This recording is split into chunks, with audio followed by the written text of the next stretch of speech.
आज दिनांक 24/4/2024 रोजी आम्ही आज जालना जिल्हाधिकारी कार्यालयावर आलेलो आहेत।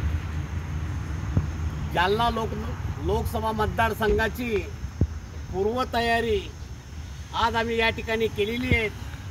उद्या सकाळी ठीक 11 वाजता जालना जिल्हाधिकारीकडे आम्ही रमेश त्र्यंबक पावसकर यांचा उमेदवारी अर्ज दाखल करणार आहोत।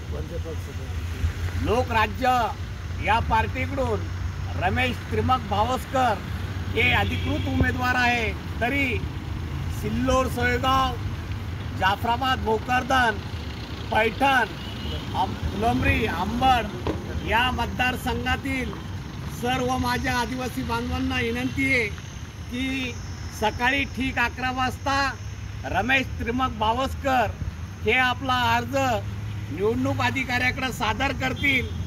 आपण सर्व समाज बांधव मोठ्या संख्येने उपस्थित राहो, जेणेकरून ही समाजाच्या न्याय हक्काची लढाई आहे। या लढाईमध्ये आपला प्रत्येकाचा खारीचा वाटा असावा ही विनंती मी माझ्या कुटुंबातर्फे, माझ्या पक्षातर्फे, माझ्या समाजातर्फे सर्व समाज बांधवांना विनंती करतो की सकाळी सर्वांनी 11 वाजता हजर राहायचे आणि खर्चाने यायचं आहे। ही न्याय हक्काची लढाई असल्यामुळे प्रत्येकाने आपल्या अस्तित्वाच्या लढाईसाठी खर्चाने हजर राहायचं आहे। जय हिंद, जय महाराष्ट्र।